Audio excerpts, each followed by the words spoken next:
Journey of young sportsman episode number 2। तो मित्रों तैयार हो क्या एपिसोड नंबर 2 के लिए? अगर हाँ तो आओ पिछली वीडियो का रिकैप देखते हैं। तो जैसा कि पिछले एपिसोड में हम देख चुके हैं, हमारे हीरो चैनफिन के पास एक गोल्डन ड्रैगन फिश जो कि बहुत ही रेयर थी और वो फिश चैनफिन ने एक बच्चे को दे के रखी थी जो कि उसका फ्रेंड था। और इसी फिश के कारण चैनफिन के टाउन में काफी सारे विजिटर्स आते हैं और उन्हीं में से एक बुढ़ा लग जाता है उस छोटे बच्चे के पीछे जिसके पास थी चैनफिन की दी गई गोल्डन ड्रैगन फिश। और हमने ये भी देखा उस बुढ़े ने अपनी एनर्जी से चैनफिन को कंट्रोल कर लिया और उसे कंट्रोल करवा के क्यून को कुछ गलत कहवा दिया, जिस कारण उस क्यून ने चैनफिन का कल्टीवेशन टावर ब्रेक कर दिया। तो यहीं पर खत्म होता है पिछली वीडियो का रिकैप। तो आ जाओ मेरे साथ बढ़ते हैं एपिसोड नंबर 2 की ओर। तो एपिसोड नंबर 2 के स्टार्टिंग में दिखाया जाता है चैनफिन बड़ी गंभीर हालात में एक ल्यूकस लीफ को पकड़ने की कोशिश कर रहा होता है मगर वो लीफ उसके हाथ में नहीं आती। फिर सीन शिफ्ट होता है मास्टर ज़ीशांग की ओर जो कि अपने डिसाइपल जाओ वांग को सिटी के बाहर छोड़ने जा रहे थे। वह जाते हुए कहते हैं मुझे लगा था कि सिटी में मैं हजारों साल तक रह पाऊंगा लेकिन लोगों के कारण मैं रह नहीं पाऊंगा। दरअसल वो सिटी में आए आउटसाइडर्स की बात कर रहे थे। वो सारे आउटसाइडर्स मेरे ही शहर में आके मेरे ही घर में मस्ती करेंगे और मुझे पता भी नहीं चलेगा। उन्हें क्या मैं इतना बेवकूफ लगता हूँ? खैर ये सब तुम छोड़ो, ये लो ये तोहफा मेरी तरफ से तुम्हारे लिए, ऐसा तुम भूल कर भी घुमाना मत। तभी जाओयान की नजर एक लड़की पे पड़ी जो कि सिटी में बने कार्ड को देख रही थी और वहीं जाओयान उसे देख रहा था। अब पता नहीं क्यों जाओयान को वो लड़की एक नजर में ही पसंद आ गई। खैर ये जाओयान का एक तरफा प्यार है, इसीलिए जाओयान के मास्टर उसे समझाते हुए कहता है बेटा तुम्हें कल्टीवेशन पे ध्यान देना चाहिए। अगर तुम्हें कोई लड़की पसंद आ गई तो महान बुद्धा भी तुम्हें नहीं रोक सकते क्योंकि ये है तो प्रेम ही जो कि लोगों को बाहर नहीं निकलने देता। बड़ी ही कमाल की बात है। ये सारी बातें उस लड़की ने सुन ली। अब वो जरा सा आगे ही बढ़ी थी तभी जाओयान बोल पड़ता है मास्टर इसकी खुबी तो बहुत ही दिलचस्प है। ये सुनते ही वो लड़की ने अपनी तलवार को मयान से बाहर निकाल लिया और फिर वो बड़ी ही तेजी से जाओयान पे हमला करने के लिए आगे बढ़ती है मगर वो जाओयान को कुछ कर पाए इससे पहले ही ज़ीशांग अपनी एनर्जी से उसे पीछे फेंक देते हैं।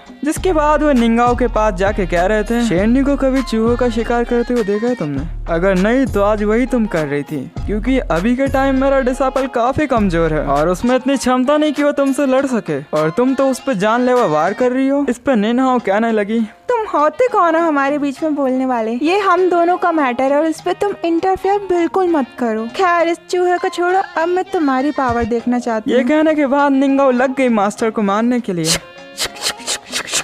हालांकि निंगाओ का एक बार भी मास्टर को नहीं रख पाया। फिर मास्टर फाइट के दौरान उसे समझाते हैं लड़ाई में सबसे महत्वपूर्ण है गति, अगर तुम धीमे हो तो तुम्हें मार दिया जाएगा। ये सुनते ही लियाओ ने अपनी स्पीड बढ़ाकर उन पर अटैक करना स्टार्ट कर दिया मगर ज़ीशांग बिना कुछ करे उस पे हावी हो गए थे। इस चीज से हम ज़ीशांग की पावर का अंदाजा लगा सकते हैं कि वो कितने पावरफुल हैं। इधर निंगाओ एक के बाद एक खतरनाक मूव करते जा रही थी मगर उसके एक भी मूव ज़ीशांग को छू नहीं पाते। इसी कारण निंगाओ ने अपना लास्ट मूव फॉर्मेशन टॉर्नेडो कर दिया। निंगाओ के इतने खतरनाक अटैक से भी ज़ीशांग आराम से बच गए। इसके बाद उसके पास आके पूछते हैं बताओ तुम्हें तलवारबाजी किसने सिखाई? और तभी निंगाओ की फ्लाइंग स्वॉर्ड उन पे अटैक करने के लिए आ जाती है जिसे ज़ीशांग ने बड़े ही कूल अंदाज में पीछे हटने के लिए बोला। और बड़ी ही हैरानियत की बात यह है कि वो तलवार पीछे उसकी तलवार सीधे जाकर पीछे पेड़ में गड़ गई। फिर ज़ीशांग उसे बताते हैं बच्ची मार्शल आर्ट के शिखर में पहुंचना बहुत ही मुश्किल कार्य है, इसीलिए छोटी सी बात पे कभी गुस्सा नहीं करना चाहिए क्योंकि तुम सामने वाले इंसान की ताकत का अंदाजा नहीं लगा सकते। अब तुम्हें मेरी सलाह माननी है या नहीं ये तुम पे डिपेंड करता है। ये कहने के बाद ज़ीशांग मिन्यू की फ्लाइंग स्वॉर्ड को रिफाइन कर देते हैं। दरअसल ये ज़ीशांग की तरफ से निंगाओ के लिए तोहफा था लेकिन इस चीज का निंगाओ ने ठुकरा दिया। वह कहती है मुझे तलवार नहीं चाहिए। ये सुनकर ज़ीशांग उससे पूछते हैं लड़की क्या तुम जानती हो मैं हूँ कौन? इस पे निंगाओ कहती है आपकी पावर्स देख के मैंने पहचान लिया कि आप यहाँ के एक सेंट हो।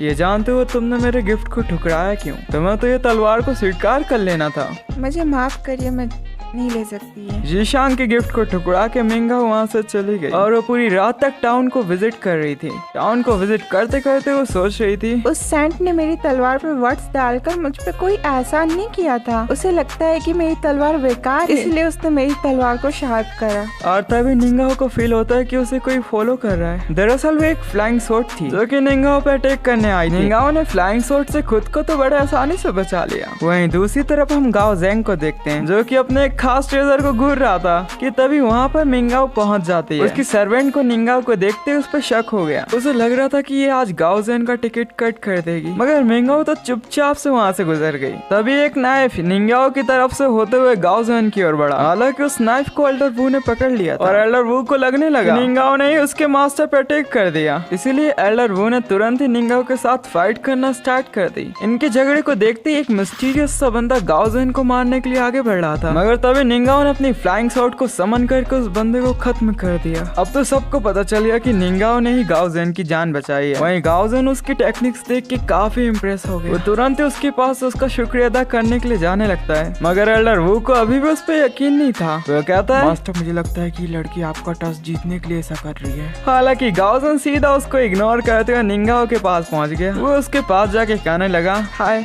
मैं इस पूरी डायनेस्टी का यंग प्रिंस हूँ। एल्डर मू की गुस्ताखी के लिए मैं तुमसे माफी मांगना चाहता हूँ। उन्हें तो बस मुझे बचाने के लिए ये सब किया। खैर ये जेट सील है जो कि मैं तुम्हें गिफ्ट करना चाहता हूँ। ये लो, ये मेरी तरफ से तुम्हारे लिए छोटा सा तोहफा। ये सब देख के एल्डर वू आके उस प्रिंस से घुटने पे रिक्वेस्ट करने लगे, मास्टर प्लीज ये जेट सेल उसे मत दीजिए, ये आपके फ्यूचर के लिए बहुत इंपॉर्टेंट है। प्लीज यंग मास्टर मेरी ये बात मान लीजिए। उसका ये ड्रामा देख के निंगा वहाँ से जाने लगती है। वो कह रही थी, मुझे तुम्हारे गिफ्ट की जरूरत नहीं है। अब उसके वहाँ से जाने के बाद गाओजेन उससे कहता है, एल्डर वू प्लीज उठ जाइए। हमारी पूरी डायनेस्टी में एम्परर के सामने ही बस सर झुकाया जाता है। इस पे एल्डर वू कहता है, मैं आपसे ज्यादा तजुर्बा रखता हूँ और ये लड़की बिल्कुल भी भरोसे के लायक नहीं है। इसके बाद वो भागते हुए जाकर बेवजह निंगाओ के साथ फाइट करना स्टार्ट कर देता है। निंगाओ पे उसके अटैक को डॉज करती जा रही थी, मगर एल्डर वू की ज्यादा पावर होने के कारण वो मिंगाओ पे ज्यादा प्रेशर डाल रहे थे। हालांकि मिंगाओ भी बहुत अटैक करती है। दोनों में ऐसे ही लड़ाई होती रही और इस लड़ाई के अंत में हमें दिखा जाता है एल्डर वू एक लात मारकर निंगाओ को पीछे फेंक देते हैं। निंगाओ देखती है कि ये बंदा इस बार उसे खत्म करने आ रहा है और तभी गाओजेन एल्डर वू को रुकने का हुक्म देता है, मगर एल्डर वू गाओजेन की भी नहीं सुनता। तभी दूर से एक तेज रोशनी आती है जो कि सीधा जाके एल्डर वू का सीना चीर देती है। दरअसल ये रोशनी और कुछ नहीं, मास्टर द्वारा रिफाइन की गई निंगाओ की दूसरी फ्लाइंग स्वॉर्ड है।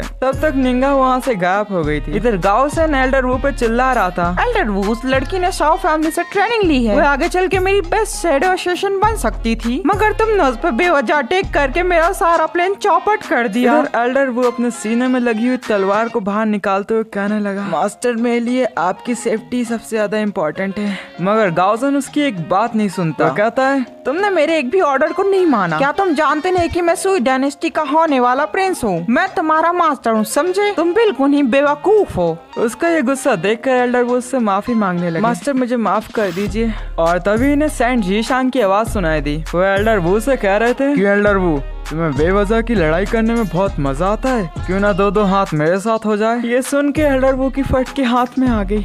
माफ कर दीजिए मुझसे ये गलती हो गई। अब मैं कभी किसी से लड़ाई नहीं करूंगा बेवजह। साथ ही गाओजेन भी उन्हें सॉरी बोलते हुए अपनी डायनेस्टी के स्टेट मिनिस्टर की पोस्ट उन्हें ऑफर करने लगा, मगर सेंट जीशांग कहता है, जो भी कुछ हुआ उसमें तुम्हारी गलती नहीं थी, इसलिए मैं तुम्हें जिंदा छोड़ रहा हूँ। आइंदा से मेरी सिटी में तुमने ऐसी कोई गड़बड़ी की तो मैं तुम्हें पहले इन्फॉर्म कर देता हूँ, तुम्हें पता भी नहीं चलेगा कि तुम्हारी मौत कब हो गई। अब सीन शिफ्ट होता है चैनफिन के एक सपने पे, जहाँ पर चैनफिन के फादर चैनफिन पर सारी जिम्मेदारी छोड़ के वहाँ से चले गए। तभी से चैनफिन की लाइफ में दुख ही दुख भरा है। उसे बचपन से ही बहुत सताया गया। तभी चैनफिन को आवाज आती है, उठो उठो उठो। तभी जीशांग गिरते पड़ते उसके पास पहुँच जाता है, जो कि उसके पास आके कहने लगता है, चैनफिन भैया मेरे को बचा लो। एक बुढ़ा मिला था, उसके पास एक मैजिकल बॉल है जिसमें से उसने मेरे सामने बहुत सारा पानी निकाल के दिखाया और उसने हमारे पूरे गाँव को उस पानी से डुबा दिया। भैया ऐसा लग रहा था कि हमारे पूरे गाँव में सैलाब आ गया। ये सुन के चैनफिन समझ जाता है कि ये तो उसी स्टोरी टेलर की बात कर रहा है। वहीं जीशांग कह रहा था, भैया मेरे को बचा लो, बंदा मेरे को अपना डिसाइपल बनाना चाहता है। इस पर चैनफिन कहता है, चलो ठीक है, डरने की कोई बात नहीं, मैं उससे बात करता हूँ। वहीं दूसरी तरफ हम जिमाओ को देखते हैं, जो ऑलरेडी जीशांग के घर पहुँच चुका था। वो फैरिश आई उसी से कह रहा था, जीशांग मेरा डिसाइपल है, अगर तुम में दम है तो मुझसे छीन के दिखाओ। इस पर वो कहती है, मेरा विकलन इतना कमजोर नहीं है कि जो कि बुड्ढों की धमकी से डर जाए। देखो मैं तुम्हें कीमती ट्रेजर दे सकती हूँ, उसके लिए बस तुम्हें जीशांग को छोड़ना होगा। ये सुन के जिमा उस पर बहुत भड़क गया था। तो यही खत्म होता है एपिसोड नंबर 2। तो मजा आ रहा है क्या इस एनीमे में? अगर हाँ तो भाई कमेंट कर दो, आ रहा है मजा। और यार व्यूज में मंदी छा गई है, इसलिए जितना हो सके वीडियो को शेयर करो और मेरे साथ मेरी फैमिली में ज्वाइन होने के लिए ठोक ठोक दो। अरे भैया आप मेरी बात कर रहे हो ना? हाँ छोटे, तुम्हारे अलावा और किसको ये लोग ठोकेंगे। तो मुलाकात होगी अब किसी और वीडियो में। Thanks for watching.